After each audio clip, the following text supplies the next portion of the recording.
هغه اعمال چې کول یې اسانه وي، په لږ پام او فکر او توجه او کوشش باندې انسان هغه عمل سرته رسولی شي. خو عملي کې نفع او فایده او ثواب یې خورا زیات دي. په هغه اعمالو کې یو بله اسانه نیکي، یو بل اسانه عمل هغه د قرآن کریم تلاوت دی.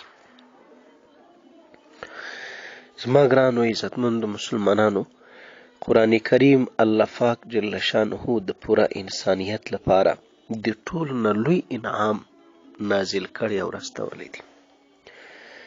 دا د هماغه ټیم نه واخله چې نازل سوی دی، بیا تر ورځ در قیامته پورې به اصل حق د قرآن د خدای پر بندگانو په مسلمانانو باندې دا دی چې انسان په دې قرآن سر خلاص کړي چې الله پاک پکې څه ویلي دي. د الله پاک کوم وینا د خپلو بندگانو ته، د الله تعالی کوم هدایت دی خپلو بندگانو ته، کوم فرمان دی خپلو بندگانو ته، او بیا په هغه احکامو باندې او په هغه هدایاتو باندې انسان عمل وکړي څه چې الله پاک په دې خپل کلام کې ویلي دي، کوم چې د الله حکم دی وکړي. لیکن الله رب العزت د خپلو بندگانو د رحمت لپاره دغه قرآن کریم یو د دې ذریعه هم جوړه کړې ده چې صرف الفاظ تکرارول او ویل، الفاظ زده کړې، لا صرف ورته کتل هم عبادت دی. چې صرف په مینه او محبت انسان ورته ګوري چې دا زما د الله تعالی، زما د خالق، زما د پالونکي، زما د پروردګار کلام دی، چې صرف په دې نیت انسان ورته ګوري، لا دا هم عبادت دی. چې زده کړې کوي، لا دا هم عبادت دی. چې بل تی ورشي، لا دا هم عبادت دی. چې تلاوت یې لا دا لا نور علی نور دی. چې سر په خلاص کې نو خبره بیخي سمه شوه.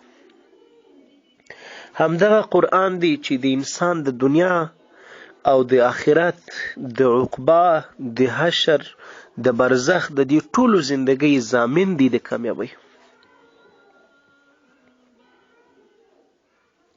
نو زما ګرانو عزتمندو ورونو، یو په هغه اعمالو کې چې هغه اسانه دي هغه تلاوت د قرآن دی.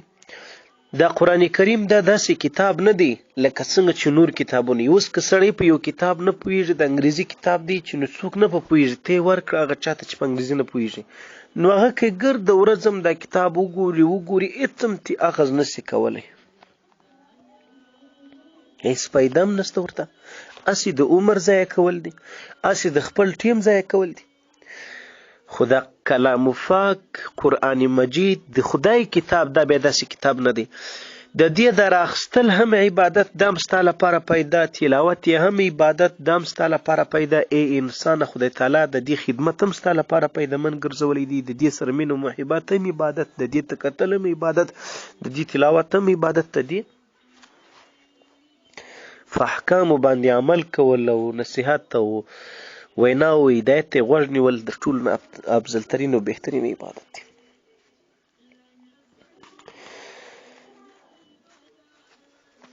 او د دې تلاوت دا د ډیر لوی اجر او باعث د خیر او د برکت دی. ډیر لوی خیر او برکت الله پاک په دې خپل کتاب کې نغښتي دي که یو څوک په پوهېږي او که نه په پوهېږي. حق خو دا دی چې انسان یې دومره زده کړي، دومره تعلق د بنده ورسره پیدا شي چې په پوه شي، ځان په پوه کړي.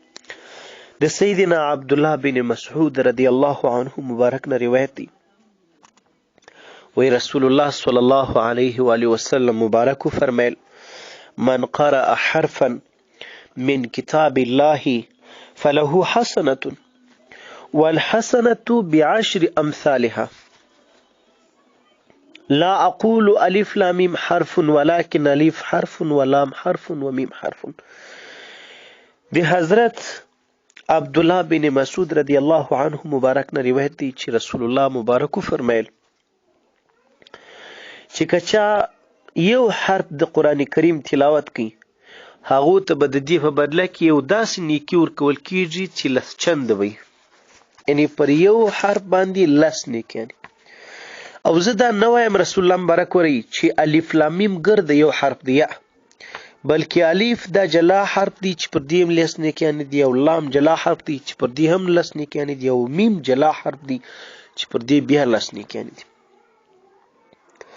علما لیکي د دې حدیث نه دا معلومه سوه چې صرف د دغه یو توري پر تلاوت باندې الف لام میم انسان ته 10 نیکیانې الله پاک ورکوي. نو تاسو سوچ وکړئ که انسان یو آیات بسته تلاوت کې څو نیکیانې به ګټي. بیا سوچ وکړئ که انسان یو رکوع تلاوت کړي څونه ثواب به ګټي. بیا سوچ وکړئ که 2 او 3 رکوع وي یو پاو تلاوت کې د سپارې څلرمه حصه هغه به څومره نیکیانې ګټي. بیا سوچ وکړئ چې دغه رنګ انسان نیمه سپاره د قرآن تلاوت کې او انسان بسته قرآن تلاوت کې به څومره ثواب ګټي. د هغو په عملنامه کې به د آخرت څومره سکیا یعنی څومره هغه د آخرت سکه او نیکیان جمع کیږي. دا سړی به څونه لوی خیر او برکت ګټلی. ما مخکې دا درته ویل چې د الله په کلام کې د خیر او برکت دا د دې اجر څخه جلان غشتي دي. خیر پکښې کې دی، برکت خدای کې یشي دی، الله سکون پکې یشي دی، د الله د رحمت د راجلبولو ذریعہ ده، د خدای تعالی ته د قرب ذریعہ ده د قرآن کریم تلاوت. اوس نو دویمه خبره واوري. علما دغه حدیث شریف په تشریح کې لیکي چې دا خو پر خپل ځای چې پر هر حرف لس نیکیانې د دې نه دا هم معلومه سوه چې ته قرآن په معنا که پوهیږي او که نه پوهیږي تا ته الله پاک اجر درکوي. دلیل یې همدغه دی چې نبی کریم علیه السلام د الف لام میم په حرف مثال ورکړی دی. د الف لام میم هغه حرف دی چې دا د مشابهاتو د مقطعاتو حروفونه دی. د دې علم هیڅ چاته نشته.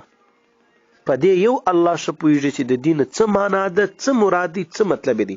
ایا دا د صورت نوم دی، ایا دا څه معنا مطلب دی، په دې څوک نه پوهیږي. نو ته ورته وګوره الف لام میم چې په معنا یې نه پوهیږي پر هغه باندې پر هر حرف یې لس نیکیانې دي. نو چې په کوم یو معنا بیا منی بیا پوه سې نو دغه به نور علی نور که به نه. درېیمه خبره علما وایي دا ځینې معلومه سوه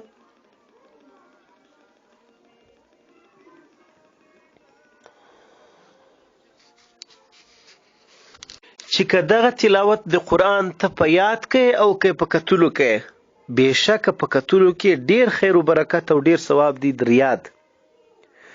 خو دغه ثواب به تا ته پر دې حروفو باندې دغه لس اجر چې څونه الله وغواړي دغه نه زیات به الله تعالی په هر حال کې درکړي که ته په یاد وایه او که ته په قرآن کې په کتلو باندې وایه، ځکه شرط او قید نسته ورته.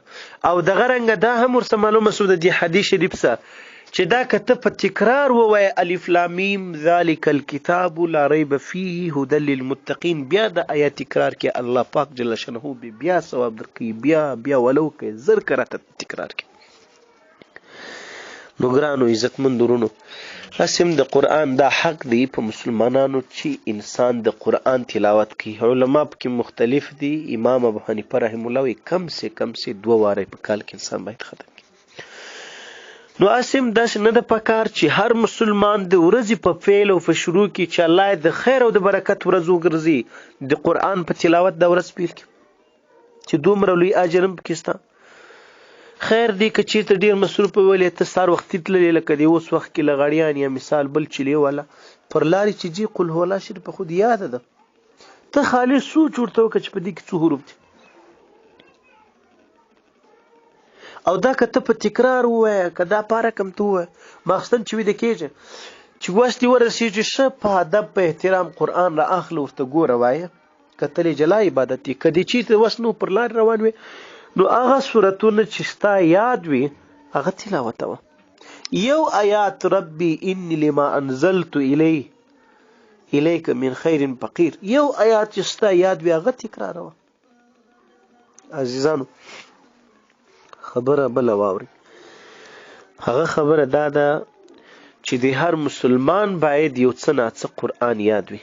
وجه سبب لدې وجه نبی کریم علیه السلام مبارک فرمایي هغه سینه او مازغه هغه نس او باطن د مؤمن چې قرآن پکې نه وي داسې مثال دی لکه ویرانه کنډواله. دا بیا د شیطان د تصرف زیات ځای، دغه ویرانه کنډواله او انبار او دغسې ځایو کې شیطان زیات تصرف هلته لري. انسان هم پکې بیریږي.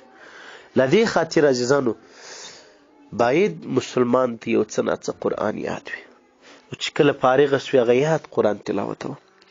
نو یو بل اسانه عمل هغه چې شو چې د انسان ډېر د نیکیانو اضافه توب کې راځي هغه د قرآن تلاوت دی. وخت بس مه تېروئ. یوه سبحان الله دا د آخرت په ورځ به د انسان لپاره داسې درخت دی چې 100 کاله به په جنت کې یو آس نشي پر راګرځېدل. دومره قیمتي سرمایه الله پاک را کړې ده. اوس خوښه دار چاته